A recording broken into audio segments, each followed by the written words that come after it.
The views and opinions expressed in the following program are not necessarily those of Open Sky Radio. Please be advised.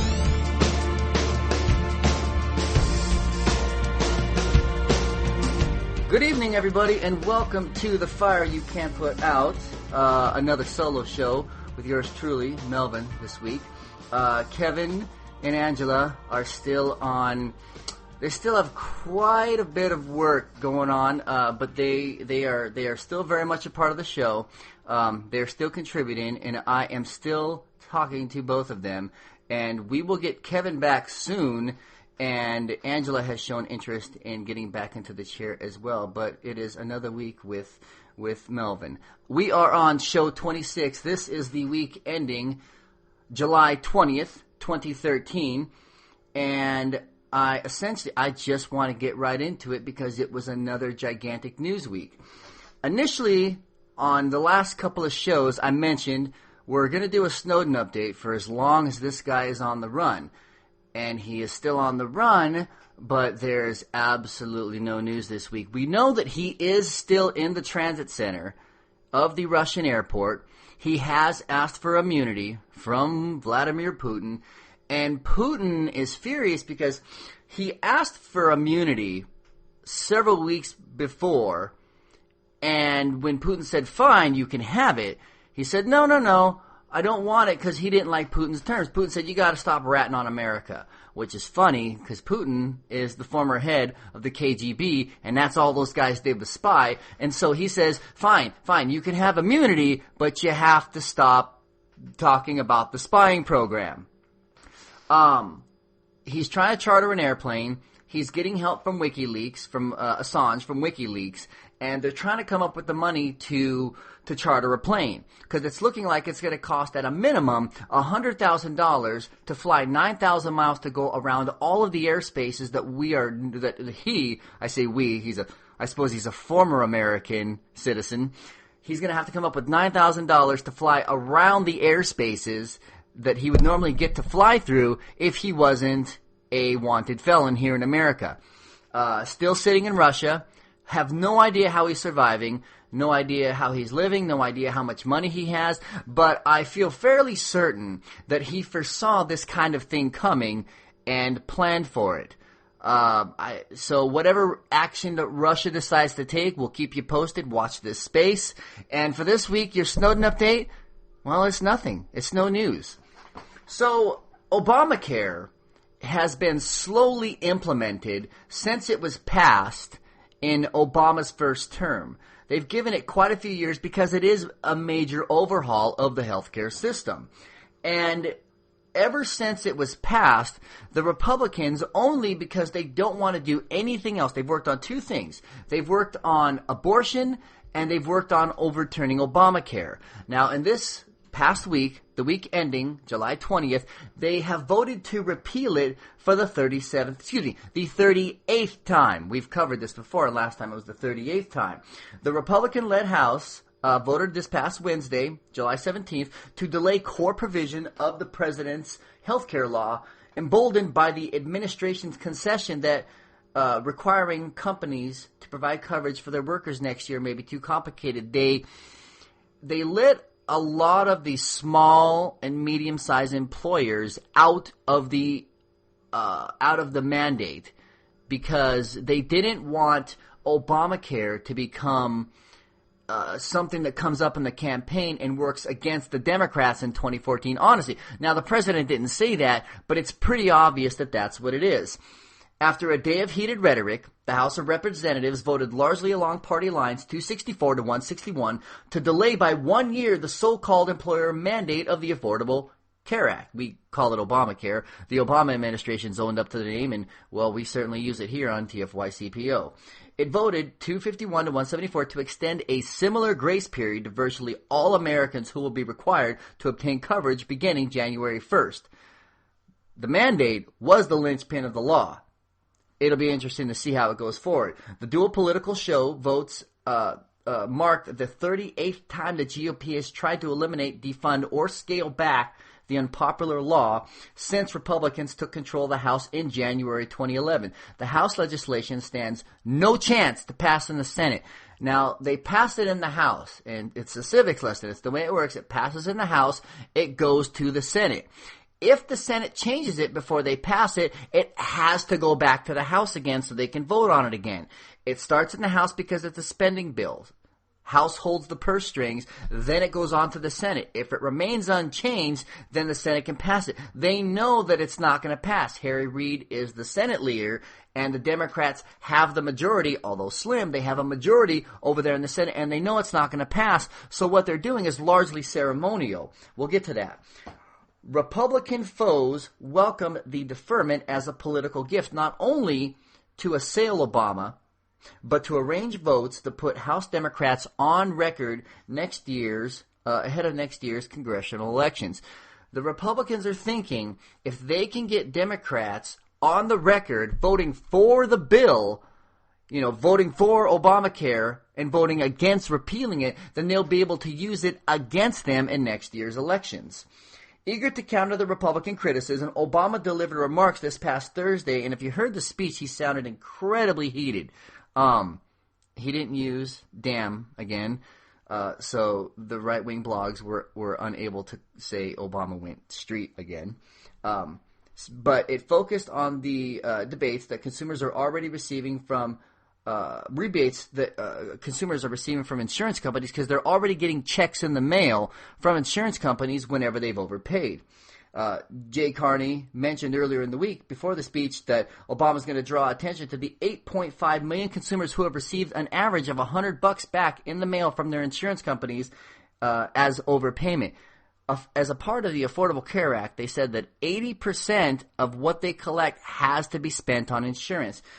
Obamacare also mandated that they compete. Most states have one or two insurers, and in the states where they have two insurers, those states, they have what they call a shared monopoly. They're essentially colluding. The House vote delaying the employer requirement codified the administration's decision, but the White House insisted it was unnecessary and issued a tough veto threat. Democrats dismissed the entire GOP effort as just another fruitless attack on a law that was upheld by the Supreme Court. You may remember the Supreme Court said, with John Roberts' help, that it was legal, lawful, constitutional, because it was a tax. Nancy Pelosi said it was nothing more than a waste of time as the health care issue has been settled in Congress and in the courts. So, 38 times. I'll tell you what, I think it's because once you give something, and this was put on display after we passed Social Security. Social Security was fought hardcore, tooth and nail by the Republicans back when it was passed. And they made all kinds of dire remarks about how it was going to destroy America and destroy the economy. You couldn't find a Republican now who will admit to wanting to get rid of it. And here's the thing. Once you pass something and the American people like it and it benefits their lives, it's incredibly hard to take away. Mark this day on your calendars. 1/1/14. That is the day that Obamacare goes into full implementation. Already over the last number of years, a few small things have been implemented over time, slowly working the law in. But 1/1/14, that's the day it becomes the law of the land. We're about 5 months away from that. Now, I found this list over on HuffPo. And there's 10 things that are already benefiting you, even though Obamacare is not fully in place just yet. Access for premium health insurance for 30 million Americans and lower premiums. Already prices are starting to drop across the board with all insurance companies because, as I mentioned earlier, they have to spend 80% of what they take in on actual health insurance. The ability of businesses and individuals to purchase comprehensive and regulated insurance in the marketplace, which is to say that they're finally forcing competition. The bell is always rang, and the guys in the Republican Party are always on the mic screaming about how much they want competition. Let free markets rule, whatever it takes. But when it comes to actual competition, they legislate competition right out of existence. This forces competition. This was originally a Republican law back in back during the Clinton administration, when Hillary Care came out, the Republicans came out with their version of the anti-Hillary Care. That's what this is, and this is what's in place in Massachusetts right now. It was implemented by Mitt Romney, and it's working just fine in that state. Thank you very much. Insurers cannot discriminate against people with pre-existing conditions. The idea that if you get sick, you can't have health insurance. Allow me to state the obvious here. Those are the people that need it the most. Well, those are the people that also cost a lot of money to insurance companies. Tax credits for small businesses, small employers that purchase health insurance for employees that are already receiving tax credits to encourage them to continue providing coverage. Assistance for businesses that provide health benefits to early retirees. This is another thing, and it's kind of Obamacare, but it's kind of not. If we lowered the retirement age tomorrow to, say, 60, conservatively, or let people have those later years, let's say 55, do you understand how flooded the marketplace would be with new labor? I mean, the labor's already there, but no one's taking recognition of it because they don't need it, because there's a lot of people that are pretty much working until they die. Okay, so if tomorrow we implemented a lower retirement age, then we would have all of a sudden a lot of people that were back into the workplace. It would end, or nearly end, the unemployment problem that we have here in America. The affordable health care for lower-income Americans. Obamacare extends Medicaid to individuals with incomes up to 138% of the federal poverty line. Investments in women's health. Obamacare prohibits insurers from charging women substantially more than men and requires insurers to offer preventative services. Obviously, because of how much more complicated it is for women when it comes to reproductive choices, insurers like to charge them more simply because they're women. That's going to end. Young adults' ability to stay on their parents' health care plans until age 26. That one is a wonderful one because they used to have to go off to college either A, without health insurance, or B, just paying a lot on the open market. Of course, there is discounts for seniors on brand name drugs and coverage for the sickest Americans, since obviously they are no longer allowed to discriminate. So I just want to wrap a nice little bow on this thought, and I want to move on. Obamacare is going to happen, whether or not they like it. And when it happens, I think the only problem we're going to have with Obamacare is its absolutely uncontrollable, unmitigated success. And I don't think anyone's seeing that right now, because what's happening in Massachusetts is fabulous. There's a lot of states that have begun crunching the numbers. We live in the Portland area, and so we live, very close to Washington. Live in Oregon, and our states have begun crunching the numbers on what it's going to look like. Now, over in New York, I bring you this from Reuters. Many New York State residents who buy health insurance next year are going to see their premiums cut in half, thanks to the health care law. Information on the state's rates, which will figure in a national debate over Obamacare, as it's lovingly been called, will make health insurance more affordable. And this was released this past Wednesday by New York Governor Andrew Cuomo. The figures represent some of the biggest discounts seen among the handful of states that have decided to begin crunching these numbers. And they're going to start offering these to people on October 1st. California essentially said a while back that they were expecting Obamacare to drop their insurance rates by 29%. This began an absolute firestorm on the right-wing blogs, right-wing radio, Fox News. They just started falling all over themselves, screaming their guts out about what a lie 29% is. So what does New York look like? Well, they're expecting theirs to drop by 53%. That's almost double what California was saying that they're expecting theirs to drop by. Of course, nobody knows what it's actually going to drop by. But New York is looking pretty sweet right now. Only about 17,000 people in New York buy insurance on the direct pay market. that number is expected to grow by 615,000 over the next few years. Another 450,000 are expected to sign up for insurance on the exchange, which is one of the state exchanges that small businesses benefit from. But currently, there are 2.7 million people absolutely outright uninsured in New York. And I don't think anybody realizes that when you have uninsured people, it doesn't mean that they're not seeking health care. They're just not paying for it. And that drives up premiums. So if through competition, rates are already coming down in New York State, 53%, in California, 26%. Can you imagine what it's going to look like when everybody starts getting health care? When they don't have to go to the emergency room for everything?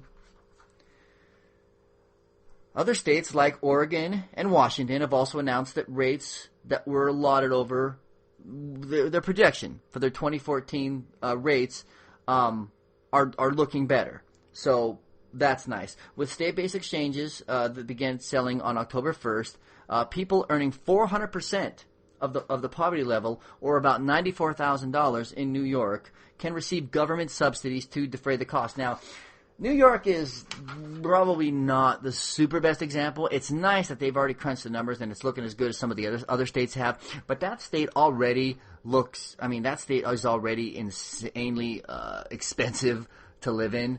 To pay $3,000 or $4,000 for an apartment in New York is not much. So $94,000, 400% of the poverty line.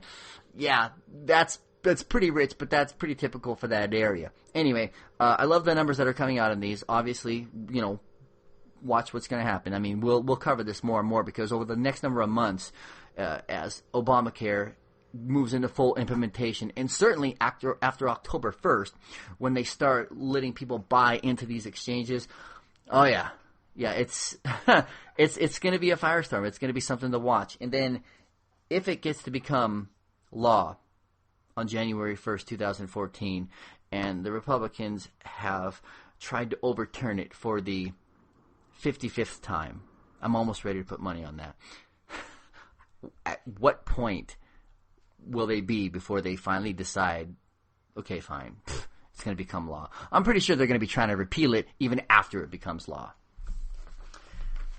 The Senate was looking a little bit better this week. Last week we covered the fact that Harry Reid was threatening to use the nuclear option against the Republicans, who have filibustered every single bill and every single nominee. So Harry Reid was talking about a partial repeal of the current laws, which changing laws in the middle of the session they don't generally do.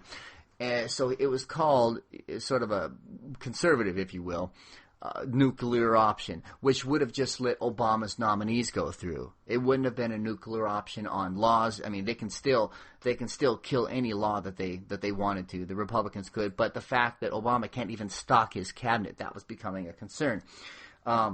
So, follow me.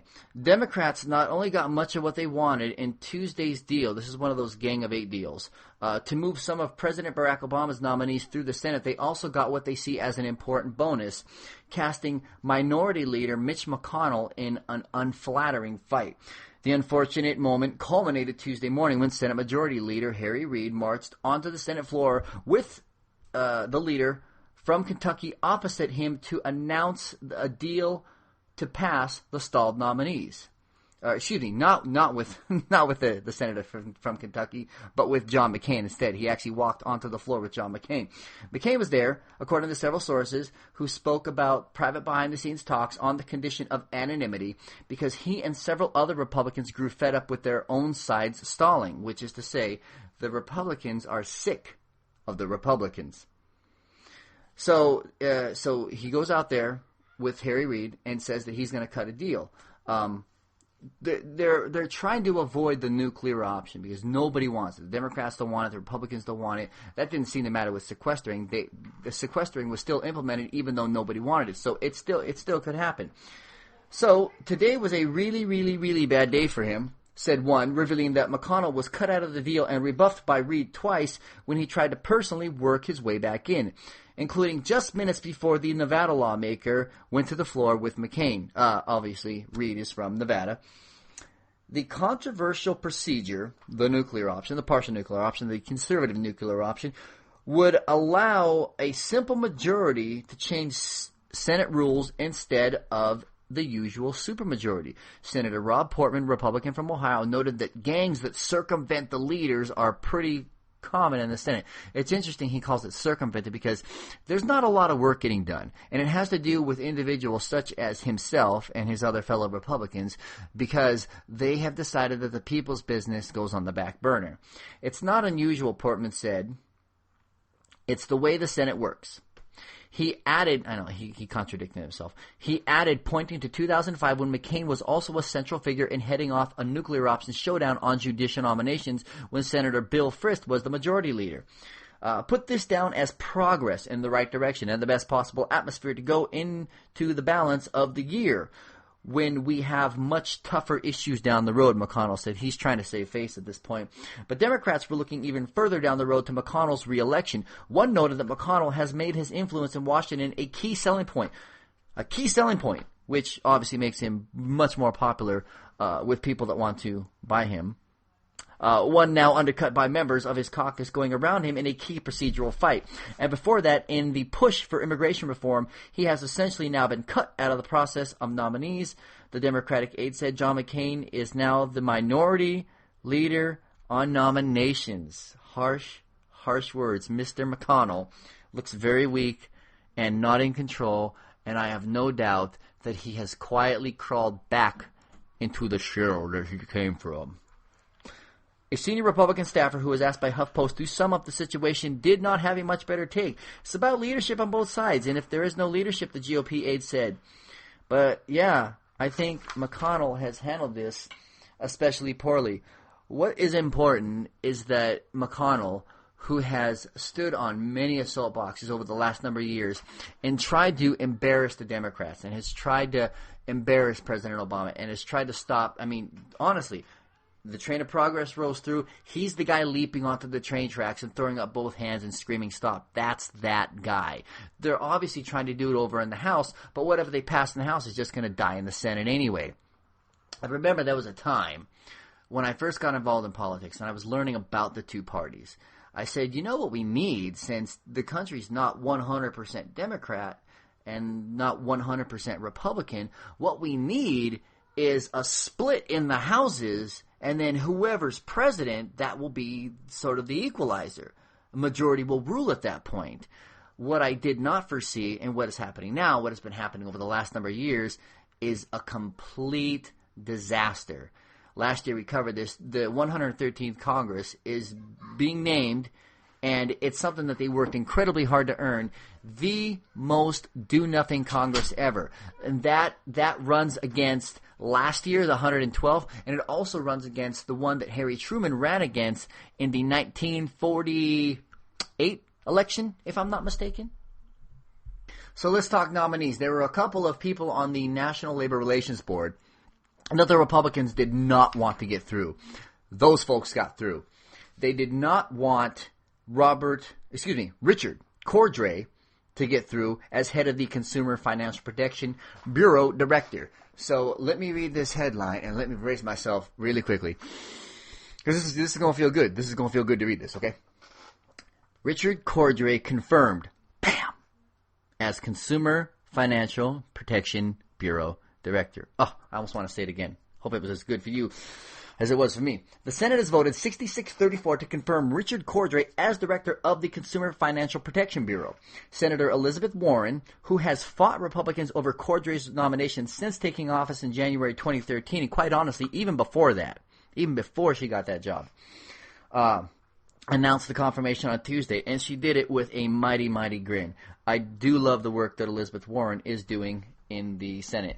The Senate voted 71-29 Tuesday morning with 17 Republicans in support to end the filibuster on Cordray's nomination Tuesday morning. I think part of the reason that we were able to get a couple of Republicans is, once again, they're trying to avoid the nuclear option. Tuesday's 71-29 vote came Minutes after Senate Majority Leader Harry Reid announced that he and GOP leaders were working toward a deal aimed at freeing up several stalled appointments that the president has made to the consumer agency, the National Labor Relations Board, and other agencies. Obama had used the recess appointment to put Cordray in charge of the agency, an appointment that expires in January. Republicans had solidly opposed Cordray's nomination, demanding that Obama first agree to change the agency's financing and structure. The Consumer Bureau was created in 2010 by the 2010 law that overhauled the federal financial regulatory powers following the Great Recession. The reason that they didn't want Cordray in charge, and by the way, the Consumer Financial Protection Bureau is a new bureau. It's a new government job. It's a new government office. The reason that they don't want Cordray in there is because Elizabeth Warren created this bureau to protect regular people and everybody. Well, that's not fair. Let me try that again. Almost everybody, certainly every single Republican and a minority of the Democratic leadership is owned by Wall Street. So Elizabeth Warren creates the Consumer Financial Protection Bureau to rein in Wall Street, and they have spent millions, if not billions, trying to defeat not only her, but the creation of the Bureau itself. And now, trying to avoid the nuclear option, Cordray is now in charge of that. He was kind of in charge of it before, but it was a recess nomination, which it's questionable how constitutional those are, and they're very temporary. If you're put in during a recess, it's only temporary until everybody comes back to work. So, Consumer Financial Protection Bureau in full swing, and Senator Elizabeth Warren kicking buttocks and taking names. I absolutely love it. Let us move on. Now, I pulled this story. About a month. It's probably been a little bit over a month. And I was going to cover it on an earlier show, but I really wanted to see what happened with it first. Now, it's called the Working Families Flexibility Act. And it sounds very, very great. It sounds good. It sounds wonderful. But you can put this in the same file with the Clean Air Act that was passed by Bush and the Republicans, which did what? It made the air dirtier. The Clean Water Act, also passed by the Bush Republicans, and then what did that do? Well, it allowed people to make the water dirtier. So, if this is called the Working Families Flexibility Act, do you think it works for working families? Allow me to continue. As part of the efforts to rebrand the GOP as a more caring party, House Republicans passed a hotly debated bill Wednesday that would loosen federal overtime laws, allowing for what they call comp time instead of pay for private sector employees who work more than 40 hours a week. This was Wednesday, July 12th, 2013. Although GOP legislators made a strong public relations push for the bill as worker-friendly legislation, the measure is not expected to go anywhere in the Democratic-controlled Senate, and the White House said Monday that the president would be advised to veto such legislation on the grounds that it would weaken protections in the Fair Labor Standards Act. The measure passed by a vote of 223 to 204. Not a surprise, Republicans run that House over there. Under the Fair Labor Standards Act, a Depression-era statute that serves as the bedrock of U.S. labor law, hourly workers must be paid time and a half for every hour that they work over 40 in a week, both to reward workers for their extra hours and to discourage employers from pushing workers too hard. The Republican measure would instead give employers and their workers the choice to earn comp time. You can't see it, but I'm making quotation marks with my fingers, instead of pay, an opportunity already afforded by many public sector employees. Well, I say many. I don't particularly know that it's really many. According to Democrats, such an option would be ripe for abuse by employers, and in practice it might be an option, might not be an option at all for some workers. By lowering the cost of overtime for employers, labor advocates worry the measure would dilute the primary governor on the 40-hour week and pressure workers into taking comp time rather than pay, even if their choice is ostensibly protected by law. The bill will give workers the option to cash out their accrued comp time at a later date if they choose, but Democrats noted that such a situation would amount to an interest-free loan for employers. Labor unions and worker advocacy groups strongly oppose this. So here's the way it works. Anything that you work over 40 hours, not only are you not paid time and a half for, it now goes into, say, we'll call it a lockbox, although I doubt how locked that box will be with some employers. And then later on, if you take a sick day, they take your overtime pay and give it to you on that sick day. Or if you take vacation, they take it out of that same box. And then the idea behind the bill is that if employers want to, they can let you cash out at the end of the year for whatever hours you don't use. But quite honestly, what's going to happen is what was mandated before. It's mandated in Oregon now, and in a few other states. There's a few red states that don't do it, but sick time is mandated, especially for people who work in food service. And that makes sense, because if you're serving my food, I don't want you to be sick. Even if you're not sneezing or coughing on it, merely your touch, your breathing, or anything, the surfaces you're touching could make me, the person who's consuming food in your establishment, sick. The law, which is being very, very heavily promoted by Republican caucuses, this is going to get rid of breaks, as we know them at least. The idea behind the 40-hour work week, first of all, 40 hours, there was a time when all it was farms working 50, 60, 70 hours a week, really, quite honestly, working before the sun came up until long after the sun went down, was not a strange thing. People lived much shorter lives back then. Retirement in and of itself is also a relatively new idea, because there was a time where people simply worked until they died. And that just doesn't happen anymore. People reach what we call the end of a working lifetime, and then they retire. They save money for the decades leading up to retirement, and then there's a period of their life where they get to stop working and simply enjoy the fruits of their labor. My wife and I save very heavily for retirement. We're what they call super savers or extreme savers, because I'm looking very much forward to that point in my life. But the idea behind the 40-hour work week was that if after 40 hours, if you have to pay your employee time and a half, the chances of you, and it's mandated by law, the chances of you abusing that employee are going to be incredibly low, because it's going to cost you a lot of money. And then if you somehow end up past 80 hours, those folks are now on double time. There's a fight by the conservatives right now, and it's a long-standing fight. And what they're trying to do is they don't want, first of all, they don't like the minimum wage. They think if an employer wants to pay you $2 an hour, they should get to pay you $2 an hour. You should just live with it.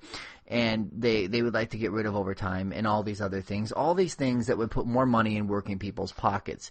And the Working Families Flexibility Act does exactly that.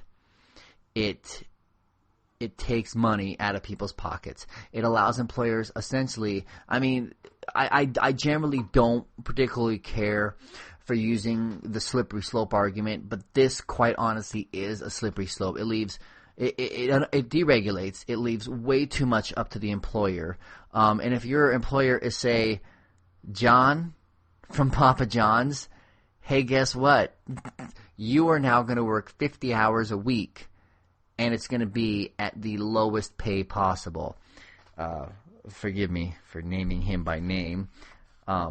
It's not as though he is a sponsor of this show, but he is overtly conservative and so full of crap he squishes when he walks. Democrats have dubbed this bill the More Work, Less Pay Act, noting that the upcoming holiday on Sunday, remember this is from last month, noting that the upcoming holiday on Sunday, Democratic Representative Nancy Pelosi, Marcy Kaptur, and Grace Meng inserted statements into the record calling it shameful, deplorable, and appalling on Mother's Day. Quite a few of the Republicans took to calling this the Working Mothers Bill. And just like the Clean Air and Clean Water Act, it's the exact opposite. The White House has issued the following statement in its veto recommendation in anticipation of this bill making it all the way to the White House, even though I'm pretty sure they figured it wouldn't. The legislation undermines the existing right to hard-earned overtime pay, on which many working families rely to make ends meet, while misrepresenting itself as a workplace flexibility measure that gives power to employees over the I'm sorry, you'll have to forgive me, over their own schedules. It does the exact opposite of what it says. Ladies and gentlemen, welcome to Republican land. Admission, everything you own. Republican lit off the hook. Right? Not a big deal. Well, Republican who tossed voter registrations in the garbage.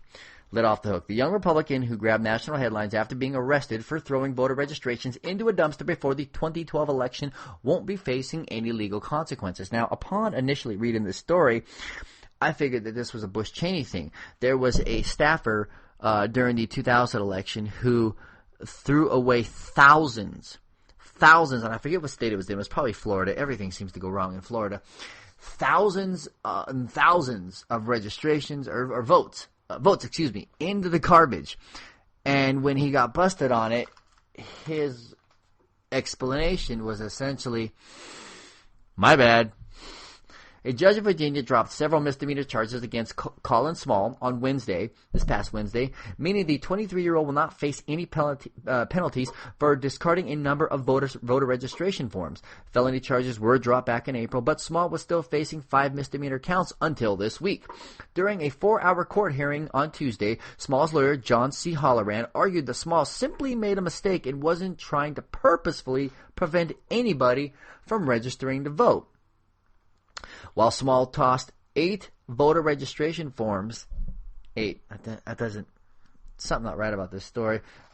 I'll dig a little bit more on it, but I've been digging already. He was only charged with discarding 4 because some of the votes were already registered and one was a felon and not allowed to vote.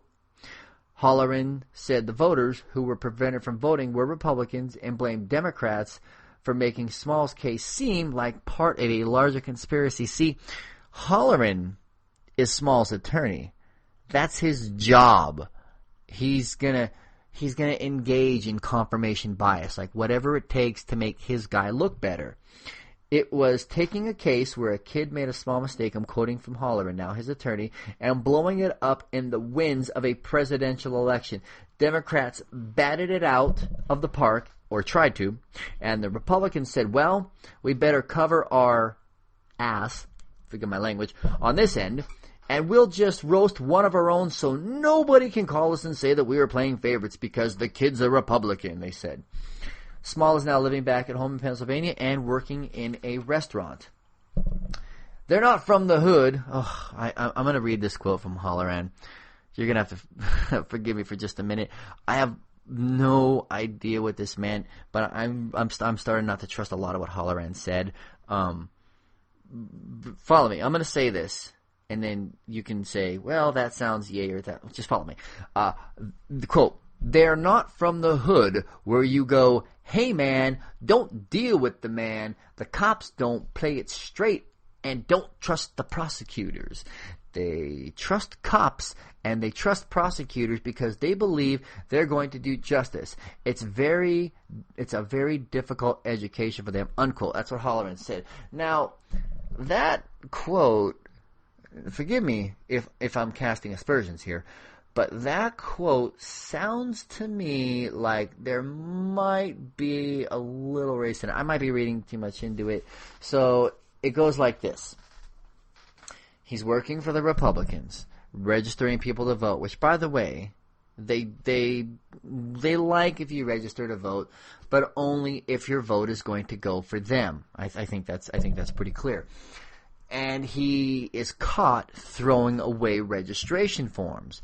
Point of contention, he says that one person was a felon, the other people incompletely filled them out, whatever. He had an excuse. So the Democrats say, you were throwing away Democratic registrations. The Republicans say, no, he wasn't, but he shouldn't be throwing away any registrations. And then his lawyer says, hey, he was throwing away Republican registrations. Really? Come on, Holler. And he was working for the Republican Party. Don't lie to me. Don't pee on my leg and tell me that it's raining. Ugh. Anyway, it's been a very integral part of Republican politics ever since the 80s that the less people that vote, the better it is for the Republican Party. Now, if they can get people to register as Republicans, knowing that they can count on those Republican votes, then they will go ahead and head to the polls and they will vote for Republicans, and they're fine with that. But if they're signing people up and someone says, I lean Democratic, I lean to the left, I'm a Democratic Socialist, I'm an anarchist, whatever the hell they say, it doesn't blow my mind that he's throwing votes away. So, anyway, this story is obviously over on the books. It is what it is. But I think especially with the fact that the Supreme Court just passed or just overturned the Voting Rights Act, and states are already hard at work at making sure that minorities do not have the right to vote. They're getting rid of souls to the polls on Sunday. They're getting rid of early voting. I think we're going to hear quite a bit more about these, and we're not going to hear about it when it's somebody simply getting rid of 8 votes. That awkward moment when the Tea Party rally gets overtly racist. Earlier this week, Tea Party activists and GOP lawmakers gathered near the Capitol to rail against an immigration reform bill that was passed by the Senate. Obviously, we need this bill right now. We do have a little bit of an immigration problem. While the event was linked to a number of controversial figures, including an organizer who has argued for eugenics and called African Americans a quote-unquote retrograde species, that didn't deter Republicans like Steve King from Iowa and Jeff Sessions from Alabama and Ted Cruz from Texas showing up to join the chorus against a pathway to citizenship for undocumented immigrants. When Ken Crow, a co-founder of the Tea Party community, stepped up to the microphone, however, George Zornick of The Nation said he was taken aback by the talk of breeding and racial purity that followed. By the way, if I may mention this fella, anyway, there's a photo. I mean, Sarah Palin was there, but nobody should be surprised by that. There's a picture of Sarah Palin shaking this guy's hand. Now, from the transcript, this is the quote from Ken Crow. For those incredible bloodlines of Thomas Jefferson and George Washington and John Smith, and all these great Americans, Martin Luther King. I don't know why I threw Martin Luther King there. Sorry. Back to the quote. These great Americans who built this country, you came from them.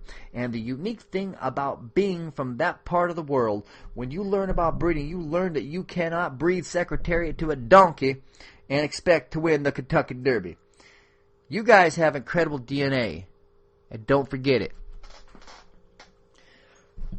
Allow me to translate. Dear white nationalists, thank you for showing up to today's race rally. Because you are white, you are the chosen ones. You came directly from God Himself. When you find yourself in the company of these brown folks, when you decide to blend your pure white blood with these brown folks, let me put it this way. You cannot breed Secretariat to a donkey and expect to win the Kentucky Derby. Thank you. Hey, I'll be here all week. But racism was quite honestly the thing this week in the Republican Party.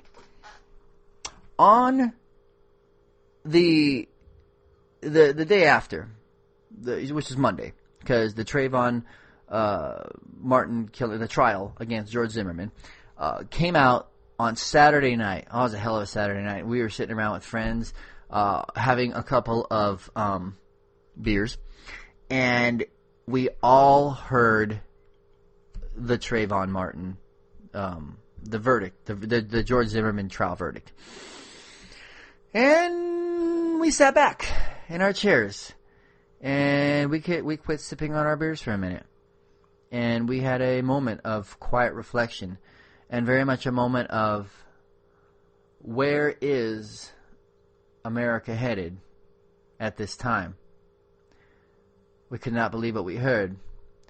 Prior to 2006, George Zimmerman would have been sitting in prison. 3 cold, nasty meals a day, with a cellmate who did not particularly care for him. But what we found after the Stand Your Ground laws, which a lot of outlets tried to say had nothing to do with the trial, which is a flat-out lie, including the good people over at MSNBC, they made that statement too. They said, yeah, it wasn't about the Stand Your Ground law. Although I got to thank my girl, Rachel Maddow, for pointing out the fact that, oh yeah, it had something to do with the Stand Your Ground law, and it was very much mentioned in the trial. So, Rush Limbaugh crowed this past Tuesday, the 16th, that after hearing an interview with Trayvon Martin's friend Rachel Jeantel, he was not allowed to use the N-word. He then used the N-word. And he didn't say N-word, he said the full word. Jeantel, who was on the phone with Trayvon Martin just before he was killed by George Zimmerman, told Piers Morgan that she thought, and I'm going to spell it, I'm not going to say it, it's an incredibly poisonous word, and I've never cared for it, that she thought Nigga was not a racist term, and that could be applied to any man, whereas Nigger was a racist word. This view, to say the least, is not universally shared. But Rush Limbaugh, by the way, who has been just aching for years to use this word, finally got to use it on his program with impunity and with a smile upon his face. He says, so with Nigga, and he said the word with an A on the end, he said, before adding, I think I can now. Isn't that the point? Because it's not racist, because I could be talking about a male. Full on network. This guy has millions of listeners who tune in every week to his white nationalist program. Just threw the N-word out there. Just like Paula Deen. Not a big deal. He's been aching to use it. And he's been aching to use it for some time. And he did it this past week. So allow me to say, Rush Limbaugh for using the N-word. And the Tea Party for engaging in eugenics talk. You are my dishonorable mentions for the week. England has now approved gay marriage law after a lower house approval. So, gay marriage is to become legal in England and Wales after the lower house of the British Parliament approved the final changes on Tuesday to a law that had Prime Minister David Cameron's backing but split his ruling Conservative Party. The law had the support of both Labour and the Liberal Democrats, Britain's 2 other main political parties, but damaged Cameron's standing with his own party and many of his own lawmakers criticizing him for being too liberal. His own MPs had twice voted against it. After a 2-hour debate, the House of Commons passed the bill, meaning it now only needs to be approved by Queen Elizabeth, which is simply a formality, and the Queen has stated that she will do it. The title of this bill may be marriage, but its fabric is about freedom and respect, said Culture Secretary Maria Miller, adding that traditionalists should not feel their concept of marriage has been undermined. Freedom to marry regardless of sexuality or gender, but also freedom to believe that marriage should be one of a man and a woman and not be marginalized. Gay couples may already obtain civil partnerships, which they do over in England, conferring the same legal rights as marriage, but campaigners say the distinction gives the impression that society considers gay relationships inferior. So by not allowing our gay brothers and sisters to use the word marriage, and it does, I would agree that it makes their relationship seem inferior, but their relationship goes through the same ups and downs that ours does. It takes the same kind of work that ours does. I'm a straight male, married to a beautiful woman for, well, coming this September, I've been married to her for 10 years now, and I've known her for 13. Happy anniversary, honey. But my marriage is no more or less important than those of my gay brothers and sisters. And it's nice to see that England is moving in that direction. So, other countries that have legalized it, here in America, I'll get to America here in a moment, and we are essentially the same as Brazil at this point with respect to that. The Netherlands was the first country to recognize gay marriage in 2001. Belgium legalized same-sex marriages in 2003. Spain in 2005. Canada then followed Spain in the same year. South Africa legalized same-sex marriage in 2006, and Norway followed suit in 2009. Sweden recognized same-sex marriage in 2009. Portugal recognized gay marriage in 2010, and Iceland legalized gay marriage in 2010.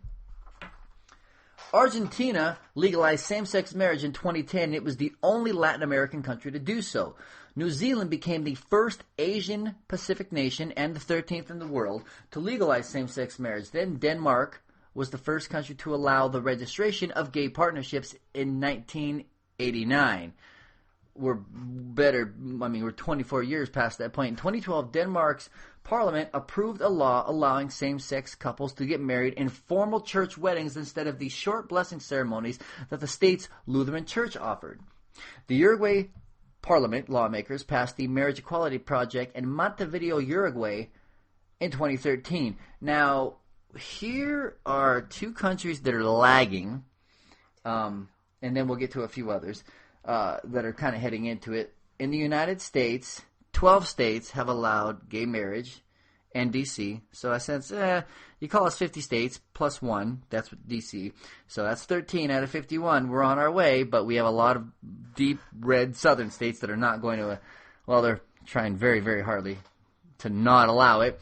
They are getting on board, though, but Brazil is following the same kind of model that we are, because in Brazil, in only sections of Brazil, is gay marriage allowed. Some areas of Mexico are allowing gay marriage, such as Mexico City, and France legalized same-sex marriage in this year. This year. I should just say it like that. So it's nice to see that the rest of the world is taking equality seriously, with it now passing in England. After a fierce debate, by the way, because in England, they're not 100% across the board with this, and the ruling Conservative Party in that country is not for it, but why have this fight? Love is love. Let them have it. What's wrong? Who is it hurting? Yeah, a couple of religious wingnuts try to jump up and scream that this is going to be the end of society because it's happening, but it's been happening in Denmark for some time. I mean, better than a decade now, and in a few other countries for over 10 years now. And domestic partnerships, and of course, the relationships themselves have happened under the radar without any legal protections whatsoever for, as long as we've been here. And there's been no long-lasting effects. Now, you'll get wingnuts that'll say, what if a bridge wants to marry an orange? And things like that. Bill O'Reilly famously said, what if I want to marry my dog? Well, Bill, if you marry your dog, it's not going to surprise anybody. But nobody's fighting for man-dog equality or bridge-orange equality. It's just not, if bridge wants to marry a ladder. Nobody's fighting for that kind of equality. What about multiple marriages? What if a guy wants to marry 15 women? Well, good luck finding 15 women who want to marry the same schmuck. It's nice to see that this is being taken seriously, and it's happening around the world, And America, I'd like to see America leading the charge on this, but we're still too deeply religious. And that's fine, because there's quite a few states that have passed it. And if we've learned anything, it's that in states that are, countries that are segmented, like ours is, in sections, up in Canada they've got provinces, and down here we've got states. If it happens next door, it's going to happen here, and so on and so forth. So eventually it'll move all the way across our country, and it'll move all the way across Brazil. And then in 100 years, obviously I won't be here, but in 100 years we'll look back and we'll feel foolish, much the way we do with miscegenation and slavery, and we'll say, was there really a time where that sounded like a good idea? We're on our way, ladies and gentlemen. So, final thought. It struck me in this last week, and I've always said that you should never read the comment section because it will only cause you to lose your faith in humanity. And I have went ahead and broken my own rule and decided to read the comment section not once, not twice, but a lot. A lot. I have read the comment section. And I've jumped into a few threads defending Trayvon Martin and the Martin family. And I've had more than a few people through comments send me pictures of Trayvon Martin in a body bag or Trayvon Martin on the slab. I think part of what's gotten lost is the thing that people aren't recognizing. Trayvon Martin was 17, but Trayvon Martin was a child. In Newtown, 20 of the 26 people that died were children. It's a common occurrence every day now to flip open the newspaper and read about a child that was killed unintentionally by a handgun. Either by a gun they got a hold of themselves, one of their siblings or friends got a hold of, or something that their parent were sitting on the couch cleaning it and accidentally went off and killed the kid. What happened in the movie theater in Aurora, in Colorado? A kid. School shootings? Think about that. School shootings. Kids. All kids. Even if they're college kids. Despite all of that, you are a pariah in our country if you mention regulating guns. Guns exist for one reason, to murder. When used as directed, they murder. Folks will say, well, I use them for sport. I use them to hunt. Well, hunting is killing. Fine, good for you. You're killing things and eating it. Yay, I don't have a problem with that. It's gross, but I don't have a problem with it. But you're killing. And that's the only reason that tool exists. And they say, well, I like to use it for target practice too. Target practice for what? Because eventually you're going to kill something. And what's been killed more often than not over the last number of years as the NRA, the Koch brothers, and ALEC, the American Legislative Exchange Council, has went ahead and fought, paid for, and ran ads for deregulation, is children. Children are being slaughtered left and right, buried long before their time, not getting to realize their own futures, not getting to realize their dreams, their parents not getting to go to their weddings, their parents not getting to go to their graduations, not getting to see them through. For a child to outlive their parents is expected. For a parent to outlive their child, especially because they were gunned down long before their time, long before they should have left this planet, is the worst kind of tragedy imaginable. It's not an original thought, obviously, but I as a parent take it very closely to heart. What is happening right now, especially in the wake of the George Zimmerman trial, and what happened to Trayvon Martin, who, by the way, I don't care what you say, he was walking down the street. Had George Zimmerman never stopped, we would have never heard of Trayvon Martin, we would have never heard of George Zimmerman, there would have never been a trial, and Trayvon Martin would still be alive, still be with his parents.